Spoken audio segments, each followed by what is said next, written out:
At some point over the last few years, while I was busy not snacking and definitely kissing people, I became more French than English. In today's video, we'll look at some of the things that make you French, whether you live in France or not. You want to kiss everyone. Do you feel like you need to get up close and personal to somebody that you've just been introduced to and give them a kiss? If so, then you're probably quite French.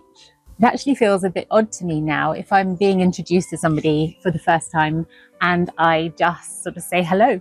It feels a bit distant. There should be a culturally acceptable ritual that brings you close to somebody that you've just met. And I think this is where the French have got it right. You snack in style. Do you snack or do you prefer to have a goûter? The French don't really snack. They tend to have their breakfast, lunch and dinner, and that's enough. Some people here in France, though, do enjoy having a goûter, which usually consists of a small cake or pastry, something light, often with an espresso coffee. If that's you, then that's a sign you're becoming French. You have an apéro. Something else that would make you very French is enjoying an apéro before dinner. This is much more than a glass of wine and a packet of crisps, and you take your time to prepare it. It usually starts around 6 p.m. or can even start later, up until about 8. Often it includes a small alcoholic drink like a glass of rosé or a small glass of wine or champagne or even a pastis in certain regions of France. Then there's the food aspect, far more important, and that includes things like charcuterie, so saucisson, jambon cru like smoked ham, pâté on little toasts, a variety of cheeses like brie, comté or goat's cheese. You could have fresh baguette slices with a little bit of tapenade, olive tapenade on them, or something called sarama, which is a pink paste made of fish eggs. It's very delicious. Also, olives are extremely popular. And of course, crudité, which is raw vegetables, even cauliflower, usually served with a delicious dip. Apéros often develop into an apéro dînatoire, so this would include what I've mentioned, plus a few larger things like a quiche or little mini tarts. The best kind of apéros happen outdoors in the summer on somebody's terrace or balcony. An apéro is a very relaxed way to connect with your friends and sometimes your neighbours. It can be very spontaneous, and I think most French people have a whole supply of things in the kitchen that they can quickly whip up an apéro with. Something I'll be sharing with you in one of my upcoming videos soon will be how to prepare a traditional French apéro. So be sure to subscribe and hit the bell so you don't miss out on that. You speak your mind. This one is my favourite thing about the French, and it's they speak from the heart. They say what they think. They have liberté as part of their national motto, and for a good reason. French people cannot keep their thoughts to themselves. They would rather say what they think, get it out there, have a good old debate, sometimes quite heated, and then move on, as if nothing ever happened. It's something I've found extremely liberating about living in France, and it means that you really know your friends. We don't put on airs and graces and then go home and grumble about the person we've just spent an evening with. We'll talk to their face. We'll say, no, I absolutely don't agree with you, and here's why. And this way, people really get to know each other and they learn to respect that people have different views. We understand that we're all different and we all have to get on. So vive la France and all of its diversity of opinion. If you're somebody that can't keep your thoughts to yourself and always needs to share your opinion, then you can count yourself as very French in that respect. Bread isn't just bread. Bread is something sacred to you.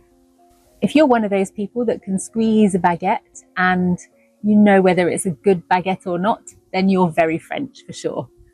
Very soon I will be taking you behind the scenes at our best friend's bakery, showing you the process of how they make their fantastic baguettes and croissants. The only colour is black. This is something that I absolutely have not been able to adopt. As you can see from what I'm wearing today, I have not adopted the French chic of wearing pretty much just neutral colours and a lot of black. Looking back at our wedding photos, it's actually really obvious who the French party and the English party were because of what they're wearing. The English were in very much bright colours, multicolours, lots of patterns, lots of designs, whereas pretty much all the French were wearing was black or beige. And to be honest, they did look very chic. I remember some of my English friends saying to me, goodness, they all look like models. Definitely, if I have to go to an important event, now I will try to find something neutral to wear. And it's true, it does somehow make you look more put together and a little bit more chic. So if you're somebody who shies away from bright colours and patterns, then you can count yourself very French in that respect. You don't just shop at supermarkets. You don't shop at a big supermarket and buy everything in bulk in advance. The French like to do their shop 2 or 3 times a week, and they'll go to local shops for specific products, such as The fromagerie for cheese. the fishmongers for fish, the bakery for bread and cakes. If they have one nearby, then the market for fresh fruit and vegetables, and the local butcher for meat. This really helps the French to foster community because they get to know their local businesses, and they take the time to have a short conversation with the people working in those different shops. It also means that the quality of food generally is much better. I admit I still do a weekly shop at the supermarket, but I do also like to go to the butcher's when I need something particularly special for a recipe, and to the bakery, of course, because why would you live in France and not go to the bakery? Work isn't your life. Do you work to live or do you live to work? If it's the former, then you can qualify as French. The French have a 35-hour working week, and they are very protective of it.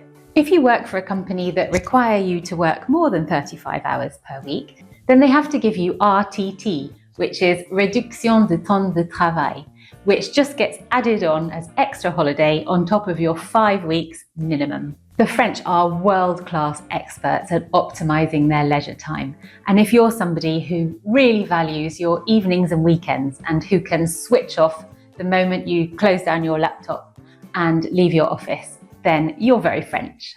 Oh, look at the time, it's 5 o'clock. Better go off for an apéro. It is true that in France, burnout has unfortunately also become a thing, but far less so than in more Anglo-Saxon societies, thanks to all the holidays. You greet everyone. You feel you have to say bonjour or hello whenever you come into contact with somebody. If you walk into a waiting room at a doctor's office, for example, you feel like you need to acknowledge the people that are there somehow. So I do it now when I go back to the UK. I will say hello to people, and sometimes they look at me like, what does she want? But for me, it's normal, having lived in France for so long. It's very much considered impolite if you don't acknowledge whoever you've come into contact with. So if that's you, if you feel like you have to greet everybody you meet, then you're very French. You're not impressed. Something you may not know about the French unless you've lived here and been integrated in the culture for a while. The French really aren't impressed by how much money you have or how many nice designer objects you own. In fact, they look down on it a little bit, to be honest. There isn't really any keeping up with the Joneses here. If your neighbour gets a great new car, you think, okay, and you just move on. You don't feel like you have to keep up with anybody. There's no one-upmanship, which means that in general, the French can live perfectly happily on a much lower salary than, say, in the US and probably in the UK as well. You eat late. Something else that very much defines the French is the time of day that they choose to eat. And most French families don't eat before 8 o'clock in the evening. This is something that I've slowly adapted to after living here for 20 years. And now if we eat at 7:30 in the evening, that's considered an early dinner. This means that you do all of your evening activities, be it going to a club or a sporting activity, before you have dinner. And making dinner is when you start to wind down for the evening. So I think this is why the French often have more time for cooking from scratch. It's because they're not thinking, oh goodness, after dinner we've got to rush out and do this or that. They're thinking, it's the end of the day, everything's done. Now I'm going to sit down in my kitchen and calmly prepare something to eat. And the whole process is part of winding down for the day. You refuse to suffer. When it comes to sport, the French typically won't take part in anything they don't enjoy. They won't sweat it out in the gym, and they certainly don't believe in no pain, no gain. Since moving to France and becoming influenced by the French people around me, I've learned that there really is very little point in trying to take up a sport that you really don't enjoy. I used to go to the gym back home, but I gave that up a long time ago. And now I like to go once a week to my local gym class, which is more of a social event, to be honest, than anything else. We usually have a good old chat before we start, and we always stay at the end to catch up as well. And we're a very varied bunch of all shapes and sizes and ages from the local community. The whole experience is one of pleasure far more than one of pain, except for the squats. We like to be pampered. Another thing the French are really good at is taking care of themselves physically.